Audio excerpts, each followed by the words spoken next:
রাষ্ট্রপতি চুপ্পু এখানে নামাজ পড়তেছে, আমার তো আর কি খটকা লাগতেছে যে আমার নামাজটা আসলে হবে কিনা আর কি। এমন একটা খুশির দিনে আমরা শয়তানকে পাশে রেখে নামাজ পড়তে হয়েছে, কিন্তু আমাদের তো চেষ্টা থাকতে হবে শয়তানকে যেভাবে হোক। দেখেন, আমি একটা কথা বলি, কথাটা যদি খারাপ লাগে অবশ্যই বলেন। শয়তান যখন তওবা করে সেজদা দিয়ে আল্লাহর কাছে মাফ চা, আল্লাহ মাফ করে দেয়। আমরা যত খারাপ কাজ করি আল্লাহ মাফ করে দেয়, ইনশাআল্লাহ মাফ করবে। আর আমরা মানুষ বলতে যেগুলো শয়তান আছে এগুলা মানে অনেক কথা কইব, তো আর এক কথা কইব, বুঝতে পারছেন? রাষ্ট্রপতি নামাজ পড়াইছে, এখন রাষ্ট্রপতি নামাজ পড়াইছে, একজন আলেমে নামাজ পড়াইছে, আর একজন রিক্সা চালকের নামাজ পড়াইছে, অথবা কাসরা টোকাই নামাজ পড়াইছে। সে যদি সশুদ্ধভাবে নামাজ পড়া, সেটা একমাত্র কবুল করার মালিক হলো উপর আল্লাহ। মানে সেটা আপনি কিভাবে জানেন? রাষ্ট্রপতি নামাজ পড়াইছে, আপনার নামাজ কবুল হবে না। আরেকজন কি বলতেছে? শয়তান।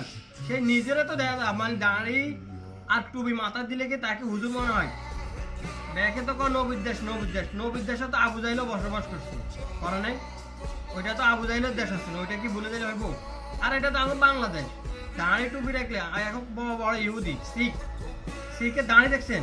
শিখের দাঁড়ি এত বড় এত বড়, এরা কি মুসলিম? মুসলিম না। এরকম আমাকে বাংলাদেশে কিছু আছে, মানে দাঁড়ি আছে, টুপি আছে, কিন্তু এগুলো আসলি হলো শয়তানের থেকেও খারাপ। না হলে নামাজ কবুল হইব না হইব একমাত্র উপর আল্লাহ জানে। রাষ্ট্রপতি পড়াক, অথবা রিক্সা চালক পড়াক, অথবা একজন আলেমে পড়াক, আপনি শুদ্ধভাবে আল্লাহর কাছে নামাজ পড়তেছেন, 5 ওয়াক্ত নামাজ পড়তেছেন, সেটা কবুল করার মালিক আল্লাহ। আর এই যে জাবেদ না, যে মানুষটা বলতেছে, আমি তো কারো লোক রোষ করতে চাই না, কিন্তু কথাটা বলতেছি এই কারণে, মানে রাষ্ট্রপতির পিছনে নামাজ পড়ার কারণে সে নামাজ কবুল হইব নাকি? রাষ্ট্রপতি কি ইসলামের বিরুদ্ধে কোনো কথা বলছে? আগে এটা বলো, ইসলামের বিরুদ্ধে কথা বলছে? মানে দেশের পক্ষে, মানে হয়তো 1971 সালে যারা দেশ স্বাধীন করেছে তাদের পক্ষে কথা বলার কারণে সে হচ্ছে দেশ বিরোধী। এই কারণে তার পিছনে নামাজ পড়লে নামাজ কবুল হবে কিনা, মানে কিরকম পাগল ছাগলের মতো কথা বলছে না? মানে বিবেকালা মানুষ বিবেকহীন কথা বলে। এটা হলো আমার বাংলাদেশের শিক্ষার অভাব। এদেরকে শিক্ষিত বলে, আসলে এদের শিক্ষার অভাব। শিক্ষার অভাব না থাকলে এসব কথা কখনো বলতো না।